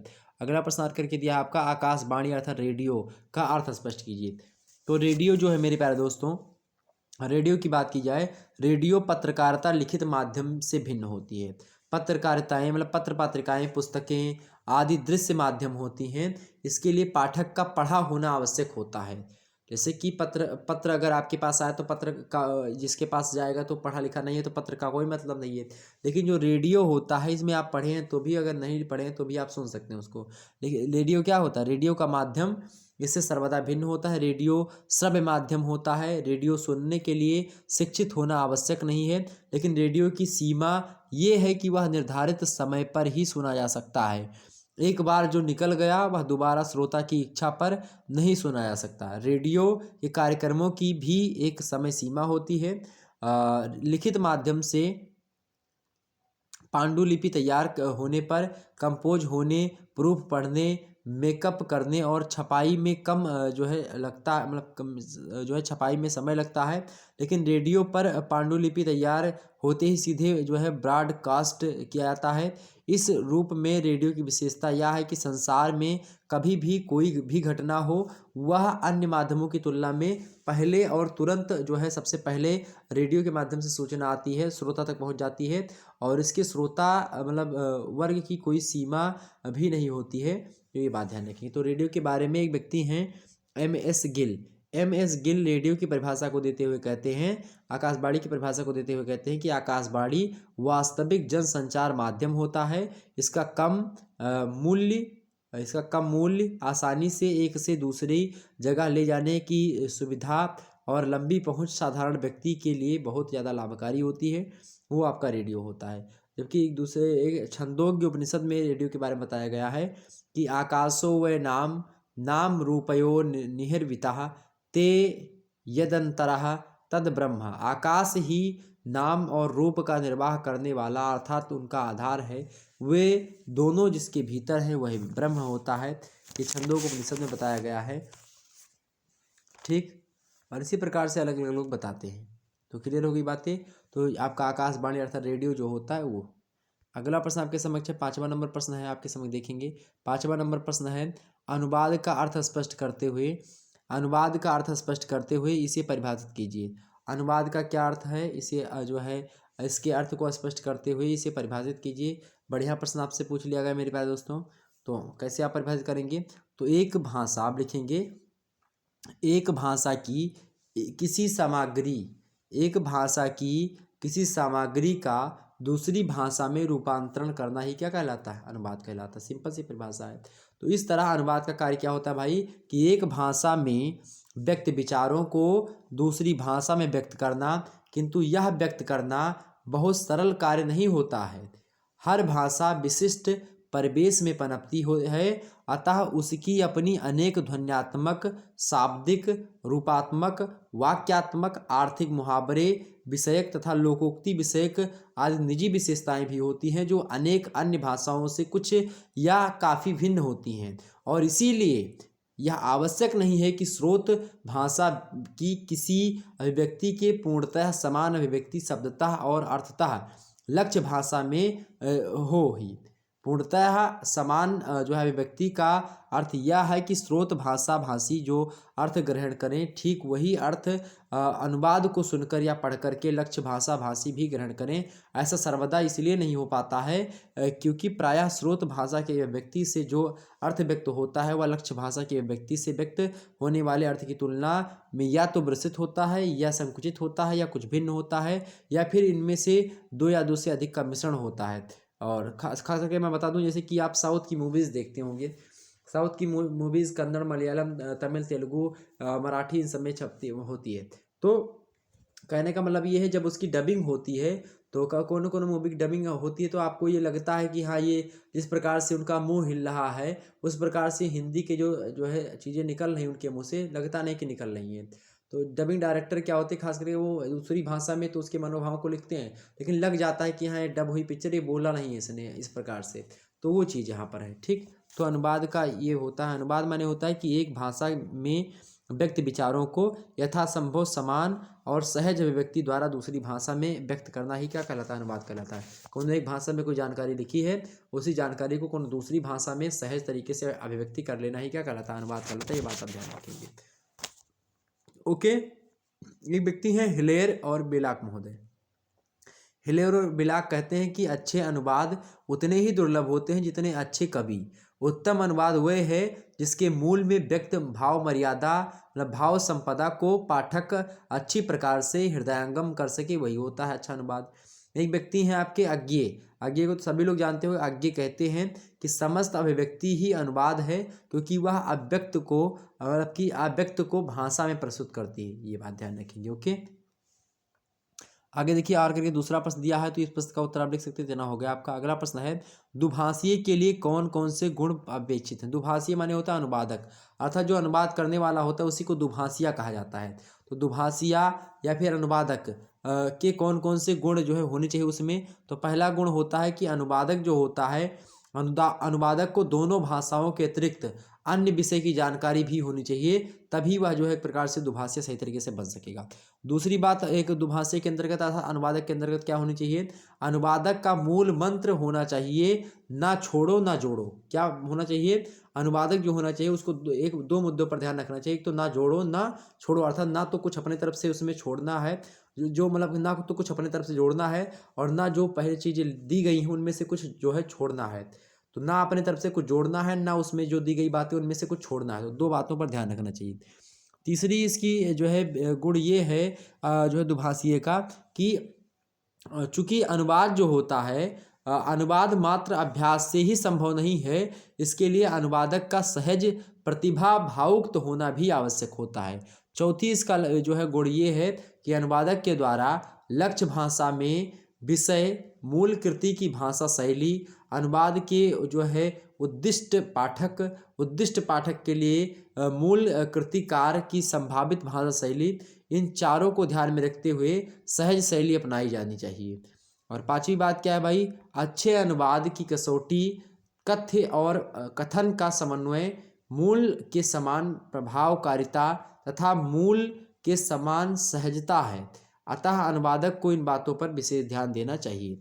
छठवीं इसकी जो है गुण ये है कि लोकोक्ति मुहावरों के अनुवाद में निकटतम समतुल्यता का ध्यान रखा जाए, कि अगर इसकी हम जो है अनुवाद कर रहे हैं तो इसका मतलब जैसे कि टिट फॉर टैट, तो जिसकी लाठी उसकी भैंस, टिट फॉर टैट जिसकी लाठी है उसकी भैंस, to kill two birds with one stone. तो मतलब कि जो है इसका मतलब क्या होता है, एक तीर से दो निशाना। लगता है एक दूसरे की दूसरी, मतलब कि अनुवाद नहीं लेकिन भाव वही है, ठीक, ये बात है। सातवीं बात क्या होनी चाहिए, सांस्कृतिक शब्द का प्रति शब्द ना मिलने पर, सांस्कृतिक शब्द का प्रति शब्द ना मिलने पर उसका ध्वन्यानुकूल करके अपना लेना चाहिए, और पाद टिप्पणी चित्र द्वारा मतलब इन सभी के द्वारा समझा देना चाहिए। तो ये 7 चीज़ें हमने आपको बताई जो कि दुभाषी के अंतर्गत अपेक्षित हैं। अगला प्रश्न देखिएगा। अगला प्रश्न आपके समक्ष 6वां नंबर, प्रयोजन मूलक हिंदी की प्रमुख समस्याओं पर प्रकाश डालिए। प्रयोजन मूलक हिंदी की प्रमुख समस्याओं पर प्रकाश डालिए। मोस्ट इंपॉर्टेंट प्रश्न है भाई। प्रश्न क्या है, प्रयोजन मूलक हिंदी की प्रमुख समस्याओं पर प्रकाश डालिए। मोस्ट इंपॉर्टेंट प्रश्न एग्जाम्स में लगातार आता रहता है, छपेगा इस बार भी। प्रश्न क्या है, प्रश्न है आपका तो प्रयोजन मूलक हिंदी की प्रमुख समस्याओं पर प्रकाश डालिए। तो प्रयोजन मूलक हिंदी की पहली समस्या क्या है भाई? विज्ञान एवं तकनीकी से संबंधित समस्याएं इसमें, जैसे कि बात की जाए जो है इसमें समस्याओं की, तो वास्तव में कोई शब्द स्वयं सरल या कठिन नहीं होता है। शब्द या तो परिचित होता है या अपरिचित होता है। परिचित या प्रचलित जो शब्द होते हैं वो आसान होते हैं। इसके विपरीत जो अपरिचित शब्द होते हैं, अप्रचलित शब्द होते हैं, वो हमारे लिए क्या होते हैं? कठिन होते हैं, दुरूह होते हैं। और जैसे भौतिक, रसायन, गणित, विधि, अंतरिक्ष, कंप्यूटर और मानविकी से संबंधित जो वाक्य हैं, उन शब्दों का निर्माण वैज्ञानिक एवं तकनीकी शब्दावलियों आयोग ने किया है, और इसी इसी शब्द संख्या काफ़ी जो है। और किंतु समस्या उनके प्रयोग एवं प्रचलन की है। तो ये एक प्रकार से विज्ञान और तकनीकी से संबंधित जो समस्याएं इसमें ये हैं कि जब कोई नया शोध होता है, या किसी नए ग्रह की खोज हुई, या किसी नए जो है आविष्कार हुआ कोई चीज़, या किसी भी विज्ञान के क्षेत्र में किसी भी चीज़ को नाम दिया जाए, तो नाम जो है भाषा वैज्ञानिकों के द्वारा नहीं दिया जाता है। वो नाम मेरे प्यारे दोस्तों उसके उस आयोग के द्वारा दिया जाता है, जो कि एक प्रकार से क्या होते हैं? शब्दावली आयोग होते हैं, तकनीकी शब्दावली आयोग। तो वो लोग देते हैं। तो इसीलिए उसमें क्या होता है, ये समस्या एक होती है कि हाँ, वो चीज़ों को क्या नाम दिया जाए। दूसरी बात क्या होनी चाहिए भाई? संरचनात्मक कठिनाई से संबंधित समस्याएं हैं। संरचनात्मक कठिनाई से संबंधित समस्याएं कैसे हैं भाई? तो प्रयोजन मूलक भाषा का प्रमुख तत्व अनुवाद होता है। विधि, भौतिक, रसायन हुआ, आपका गणित हुआ, अंतरिक्ष हुआ, दूरसंचार हुआ, कंप्यूटर हुआ, और कुछ मानवीय ग्रंथ हुए, उनके जो है अंग्रेजी से हिंदी में अनुवाद किए गए हैं, और उन्हीं अनुवाद के कारण से उसकी भाषिक संरचना में काफ़ी क्लिष्टता और दुरूहता आ जाती है। अनुवादी रूप के कारण भाषा गठन एवं शब्दावली प्रयुक्ति में अत्यधिक क्लिष्टता और जो है अटपटापन आने की वजह से वैसा नहीं दिखाई पड़ता। जैसे कि कोई चीज़ है, अब जब अनुवाद करते हैं हम किसी चीज़ का, तो खूब अच्छे तरीके से जो है अनुवाद में खूब शुद्ध हिंदी लिख करके आती है, मतलब इतना कठिन शब्द लिख करके आ जाएगा तो आप खुद ही नहीं समझ पाएंगे। जो है यूपीएससी में खास करके यही चीज़ तो होता है कि जब अंग्रेजी में बातें लिखी हैं और सरल लिखी हैं, हिंदी में वो चीज़ें बहुत ज़्यादा कठिन हो जाती हैं। ठीक है, संक्षेपण हो गया, उसी चीज़ को वहाँ पर कम चीज़ लिखेंगे, हाँ यहाँ पर आकर संक्षेपण हो गया। या बड़े बड़े जो है जो शब्द होते हैं आपका, जैसे कि हवाई अड्डा जो है, रेलवे स्टेशन का अगर आप हिंदी निकालना लगेंगे तो पता नहीं क्या होता जो है उसका। ठीक है, बड़ा लंबा सा होता है। तीसरी बात भाई, तीसरी समस्या क्या है? पारिभाषिक शब्दावली से संबंधित समस्याएं हैं। प्रयोजन मूलक हिंदी की एक और समस्या उसकी नई परिभाषित शब्दावलियों का निर्माण तथा प्रयुक्तियां बनाने संबंधी है। इसकी अनुप्रयुक्ति तथा विकास प्रक्रिया में विषय, संदर्भ तथा आवश्यकता अनुसार नई परिभाषित शब्दावलियों का निर्माण यथाशीघ्र किया जाना अत्यंत आवश्यक है। किंतु ऐसी शब्दावली को केवल कोश ग्रंथों तक ही सीमित न रख करके उसके प्रचलन एवं परिचालन हेतु योजनाबद्ध पद्धति से प्रयास किए जाने चाहिए। तो ये बात ध्यान रखेंगे। प्रयोजन मूलक हिंदी जो है विकास जो है विकासमान स्थिति में है। प्रयोजन मूलक हिंदी जीवन के सामाजिक तंत्र, ज्ञान, कंप्यूटर एवं अंतरिक्ष विज्ञान से संबंधित अभी भी ऐसे अनेक अत्याधुनिक ज्ञान क्षेत्र मौजूद हैं जिनके प्रयोग के लिए प्रयुक्त निर्मित होनी बाकी है। अतः विषयगत स्थिति, संदर्भ एवं जो है ज़रूरत के अनुसार उसे व्यवहार योग्य बनाना चाहिए। तो हिंदी की ये समस्याएं थी, हिंदी प्रयोजन मूलक हिंदी की, जो हमने आपको बता दी। विज्ञान एवं तकनीकी संबंधित समस्याएं कुछ हैं, कुछ संरचनात्मक कठिनाई संबंधित समस्याएं हैं, कुछ परिभाषित शब्दावलियों से संबंधित समस्याएं हैं। ओके, ये बात ध्यान रखेंगे। इतनी बात क्लियर हुई आपकी? आगे समझते हैं अगला प्रश्न आपके समक्ष भाई। अगला प्रश्न और करके दिया आपका कि व्यवहारिक पत्र किसे कहते हैं, इसके स्वरूप को स्पष्ट करते हुए एक उदाहरण प्रस्तुत कीजिए। बड़ा ही अच्छा प्रश्न है। प्रश्न क्या पूछा गया भाई आपसे? व्यवहारिक पत्र किसे कहते हैं। प्रश्न है व्यवहारिक पत्र किसे कहते हैं, इसके स्वरूप को स्पष्ट करते हुए एक उदाहरण जो है प्रस्तुत कीजिए। तो आप लिखेंगे सीधे सीधे, व्यवहारिक पत्राचार के अंतर्गत मित्रों, परिचितों, अपरिचितों को जब हम कोई पत्र लिखते हैं, इनको भेजे जाने वाला जो पत्र होता है उसी को हम व्यवहारिक पत्र कहते हैं। जैसे कि किसी कोई समारोह हुआ, कोई संस्कार हुआ, उसमें जो उस समय जो भेजे जाने वाले जो निमंत्रण पत्र होते हैं, या अभिनंदन पत्र हुआ, धन्यवाद पत्र हुआ, इन सभी को हम लोग व्यवहारिक पत्र कहते हैं। जैसे कि आप शादी ठाने हो और आप शादी आपकी यहाँ पर ठनी है, तो आप कोई कार्ड छपवाते हो और अपने मित्र के यहाँ भेजते हो, कहीं पर भेजते हो, तो आपका कौन सा जो है पत्र होगा, आपका वो व्यवहारिक पत्र होगा। ये बात आप ध्यान रखेंगे। ओके, कोई लोग व्यवहार हुआ, तो ये सब व्यवहारिक पत्र के अंतर्गत आते हैं। जैसे क्योंकि निमंत्रण पत्र आपको लिखना हुआ तो कैसे लिखेंगे? निमंत्रण पत्र आपको मान लेते हैं सांध्य भोज पर लिखना हो तो आप लिखेंगे ऐसे, यहाँ पर लिखेंगे, क्या लिखेंगे भाई? कोई नाम है, जैसे मान लेते हैं मैं अपना नाम लिख रहा हूँ, आप लिखेंगे श्रीमान लिख दीजिएगा। ऐसे शुरुआत में लिखेंगे श्रीमान शिवम शुक्ला जी। यहाँ पर फिर यहाँ से लिखेंगे कि आपको सूचित करते हुए मुझे अपार हर्ष है कि मेरे ज्येष्ठ जो है भ्राता या फिर पुत्र बोल दीजिए, जो भी कुछ आप लिखना चाहें। मेरे ज्येष्ठ पुत्र जो है कृष्णदत्त को पुत्र रत्न की प्राप्ति हुई है और नवजात शिशु की बारही के अवसर पर दिनांक फला फला फला को सायंकाल जो है आप प्रीति भोज का आयोजन जो है, मतलब कि सायंकाल को प्रीति भोज का आयोजन निश्चित किया गया इस तारीख को, और आप इतने बजे सायंकाल 7 बजे आमंत्रित हैं। इतना लिख करके लिखेंगे। अतः आप उस अवसर पर सपरिवार पधार करके हमें अनुग्रहित करें और या अनुग्रहित करने की कृपा करें। फिर नीचे लिखेंगे आप अपने जो है यहाँ पर लिख दीजिएगा कि कहाँ से भेजा गया है, वहाँ पर लिख दीजिएगा, मतलब कि से जो है कहाँ से जो है यहाँ पर होगा आपका संपन्न जो चीज़ें वो कहाँ पर होंगी, जो चीज़ें मतलब जहाँ के लिए आपने मतलब जो एड्रेस है आपका वहाँ पर एड्रेस लिख दीजिएगा यहाँ पर। उसके बाद में यहाँ पर आप दर्शनाभिलाषी अपना अपना नाम लिख दीजिएगा, मतलब किसी का नाम लिख दीजिएगा या फिर और ऊपर जो है उसके जो है उसके जो पृष्ठ सज्जा होती तो पृष्ठ पर ऊपर जो है उसमें प्रेषक लिख दीजिएगा और फिर चीज़ें लिख दीजिएगा, ठीक है। और जिसको भेजना हो उसका नाम लिख देंगे वहाँ पर जो ऊपर होता है पृष्ठ सज्जा में। तो ये चीज़ हो गई आपकी, क्लियर हो गई बातें। तो ये व्यवहारिक पत्र था। आगे समझते हैं कुछ और पत्र। अगला प्रश्न आपके समक्ष आ चुका है। केवल 2 प्रश्न यहाँ से आपको करने हैं और ध्यान रखेंगे 2 प्रश्न केवल करने हैं। खंडसा से दीर्घ उत्तरीय टाइप के प्रश्न है। 500 शब्दों में एक प्रश्न के उत्तर आपको लिखना होगा यहाँ पर। सबसे पहली बात यहाँ पर एक 7वां नंबर प्रश्न है, हिंदी भाषा की संवैधानिक स्थिति पर प्रकाश डालिए। मोस्ट इंपॉर्टेंट प्रश्न है। अब इन सभी प्रश्नों के उत्तर मैं आपको अलग से वीडियो में देने का प्रयास करूँगा और इसको मैं विस्तार से आपको समझाने का प्रयास भी करूँगा। तो आप लोग परेशान मत होइएगा, क्योंकि इस वीडियो में अगर आपको बताया भी जाएगा तो लंबा हो जाएगा बहुत ज़्यादा वीडियो, और ये मैं नहीं चाहता। वैसे अगर आप जो है हिंदी भाषा की संवैधानिक स्थिति देखें तो संवैधानिक स्थिति में आप देखेंगे भाग 17 के अनुच्छेद 343 के में कहा गया है कि संघ की राजभाषा हिंदी होगी और लिपि देवनागरी होगी। संघ के राजकीय प्रयोजनों के लिए प्रयोग होने वाले अंकों का रूप भारतीय अंकों का अंतर्राष्ट्रीय रूप होगा। किंतु इसी अनुच्छेद के अंतर्गत यह प्रावधान कर दिया गया है कि संविधान के प्रारंभ होने से 25 वर्ष की जो है समय अवधि के लिए उन सब राजकीय प्रयोजनों के लिए अंग्रेजी भाषा का प्रयोग ही होता रहेगा जिनके लिए वह पहले से प्रयुक्त होती आ रही है। और इसी प्रकार से आगे होता रहा। तमाम प्रकार की चीज़ें हैं। अनुच्छेद 43, 343, 344, 46, 47, 48 इन सभी में अलग अलग बातें कही गई हैं। अनुच्छेद 300 जो है 44 में कहा गया कि राष्ट्रपति के द्वारा राजभाषा आयोग एवं समिति से के गठन से संबंधित है अनुच्छेद 344। अनुच्छेद 345, 46 और 47 में प्रादेशिक भाषाओं के बारे में बताया गया है। 348 में उच्चतम न्यायालय और उच्च न्यायालयों, संसद एवं विधानमंडलों में प्रयुक्त और विधायकों की भाषा के संबंध में विस्तार से प्रकाश डाला गया अनुच्छेद 348 में। अनुच्छेद 349 में भाषा से संबंधित विधियां अधिनियमित करने की प्रक्रिया के बारे में बताया गया। 350 में जनसाधारण की शिकायतें दूर करने के लिए आवेदन में प्रयुक्त की जाने वाली भाषा तथा प्राथमिक स्तर पर मातृभाषा में शिक्षा सुविधाएं एवं भाषाई अल्पसंख्यकों के बारे में दिशा निर्देश देने का प्रावधान है। अनुच्छेद 351 में सरकार के उन कर्तव्यों एवं दायित्वों का उल्लेख किया गया है जिनका पालन हिंदी के प्रचार प्रसार और विकास के लिए उसे करना चाहिए। इससे अतिरिक्त राष्ट्रपति को अधिसूचना संख्या फला जो है ये सब जारी की गई है, मतलब कि कई चीज़ें हैं।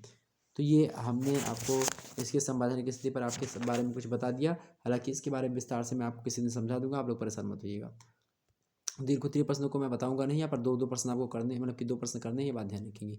अगला प्रश्न शीर्षक किसे कहते हैं या कितने प्रकार का होता है। शीर्षक लेखन के लिए ध्यातव्य बातों का उल्लेख कीजिए। शीर्षक के लिए प्रश्न पूछा गया कि शीर्षक होता क्या है। सबसे पहले शीर्षक की परिभाषा आपको यहाँ पर देनी है।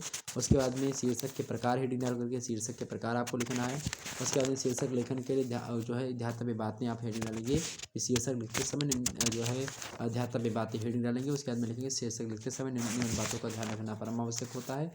अब वो कौन कौन सी बातें हैं आप आसानी से सुनने, जो भी आपको पता है बताने का प्रयास करेंगे, बस आपका हो जाएगा। ओके, शीर्षक लिखने के लिए ये चीज़ें हमने आपको बता दी।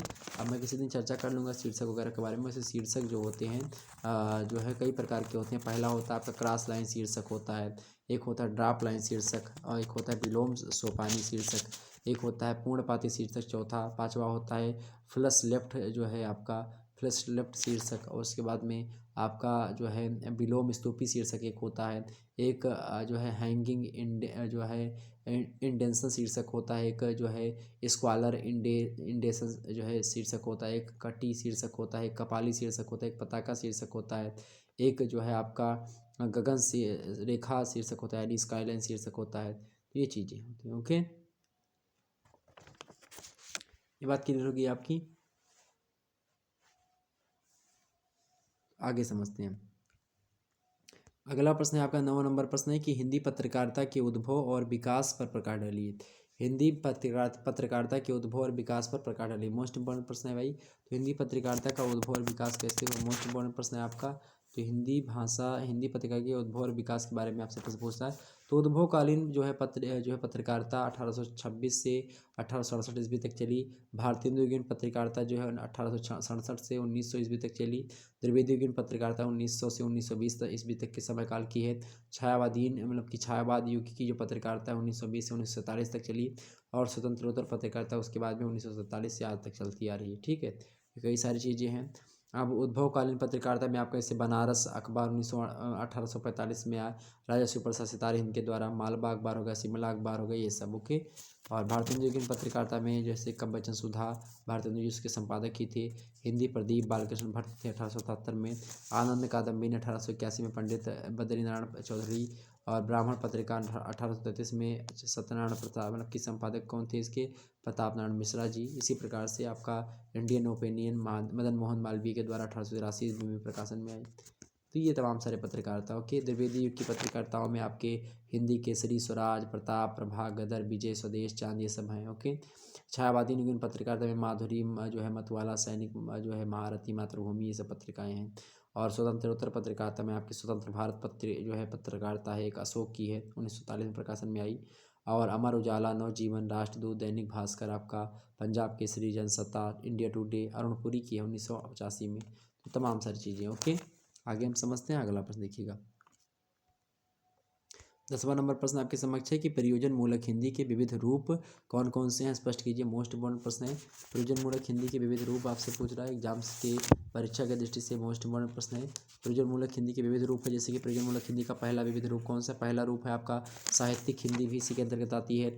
कार्यालयी हिंदी हो गई, इसी के अंतर्गत आपकी सामाजिक हिंदी हो गई, व्यावसायिक हिंदी हो गई, विधि एवं कानून से संबंधित हिंदी हो गई, जनसंचार के माध्यम से के लिए प्रयुक्त हुई हिंदी हो गई, वैज्ञानिक एवं तकनीकी हिंदी हो गई। ये सब आपकी कौन सी हिंदी के प्रचलित जो है रूप हैं। ओके, ये बात ध्यान रखेंगे। अगला प्रश्न 11वां नंबर प्रश्न है और लास्ट प्रश्न। पत्र लेखन किसे कहते हैं, इसके प्रकार एवं विशेषताओं पर प्रकाश डालिए। पत्र लेखन के बारे में प्रश्न पूछा गया, मोस्ट इंपॉर्टेंट प्रश्न है एग्जाम की दृष्टि से। तो एग्जाम से सारे के सारे प्रश्न आ सकते हैं। तो आपको बता दें मेरे प्यारे दोस्तों कि आसानी से आप इन सभी जो है प्रश्नों को तैयार कर लीजिएगा। हमने 10 लघु उत्तरीय प्रश्नों के उत्तर बता दिए, 10 अति लघु उत्तरीय प्रश्नों के उत्तर बता दिए आपको। और हमने यहाँ पर जो है आपको दीर्घ उत्तरीय टाइप के प्रश्नों के बारे में कुछ जानकारी आपको दे दी। सबसे पहले यहाँ पर लास्ट में आपको पत्र लेखन की परिभाषा अर्थ को बताना होगा, उसके बाद में परिभाषा, फिर उसके बाद में इसकी विशेषताओं के बारे में आपको बताना। पहले उसके बाद में पत्र लेखन के प्रकार आप लिखेंगे, फिर उसके बाद में पत्र लेखन की विशेषताएं हेडिंग डाल करके लिख दीजिएगा। ओके, 5 शब्दों में एक प्रश्न को करना है। ये 5 प्रश्न आप लोग पढ़ लीजिएगा। यहाँ पर देखेंगे ये 5 प्रश्न जो आपको दिए गए हैं, उसके बाद में जो है ये आप 10 प्रश्न तैयार कर लीजिएगा और ये 10 वाला। ओके, ये 10 प्रश्न तो आपका हो जाएगा, बिल्कुल चिंता करने की आपको आवश्यकता नहीं है। और आपको बता दूं कि जो है जो है BA तृतीय वर्ष राजनीति शास्त्र के पेपर 2 की क्लास हो चुकी है। इसको आप लोगों ने नहीं देखा, देख लीजिएगा। भारतीय राजनीतिक विचारक, यहाँ से रिलेटेड जो भी महत्वपूर्ण प्रश्न थे, ठीक इसी प्रकार से जैसे हमने अभी भी हिंदी की बताई है, उसी प्रकार से हमने राजनीति शास्त्र के पेपर 1 की, पेपर 2 की वीडियो आपके समझ आ चुकी है। हिंदी के पेपर 2 की और पेपर 3 की वीडियो हमने आपको दे दी है। पेपर 1 की वीडियो बची हुई जल्दी आपके सामने वो भी आ जाएगी। ओके, फिर धन्यवाद आप सबका, मिलते हैं नेक्स्ट वीडियो में। तब तक के लिए जय हिंद, जय भारत। आप सभी को बहुत बहुत धन्यवाद हमारे से जुड़ने के लिए। इसी प्रकार से अपना प्यार दुलार बन रखिएगा। बहुत बहुत धन्यवाद। और आपको बता दूं आप लोगों के लिए एक कार्य कर रहा हूं मैं, सरप्राइज गिफ्ट आप लोगों के लिए है। तो कल आप देखिएगा, कल जो है दोपहर के 11 बजे, दोपहर के 1 बजे आपके लिए कुछ उपहार वीडियो लाऊंगा और गिफ्ट के बारे में उसमें बताने का प्रयास कीजिएगा। उपहार मतलब कि उसमें आप लोगों के लिए बहुत अच्छा कार्य हमने किया है, तो आप लोगों के समक्ष वो चीज़ें बताई जाएंगी। तो आप बस उसमें आप लोग अपना प्यार दुलार दिखाइएगा, बस वही आपसे जो है एक डिमांड है मेरी, और वही आप लोग देखिएगा। जो है कल 1 बजे दोपहर में आपकी एक वीडियो अपलोड की जाएगी, उसको आप लोग जरूर देखिएगा। ओके, बात ध्यान रखेंगे। तो पॉलिटिकल साइंस की भारतीय राजनीतिक विचार वाली वीडियो देख लीजिएगा, इंडियन पॉलिटिकल जो है थॉट। धन्यवाद आप सभी का, मिलते हैं नेक्स्ट वीडियो में, तब तक के लिए जय हिंद जय भारत। आप सभी का बहुत बहुत धन्यवाद हमारे से जुड़ने के लिए। इसी प्रकार से अपना प्यार दुलार हमेशा बना रखिए। धन्यवाद। वीडियो को लाइक और शेयर कर दीजिएगा। धन्यवाद।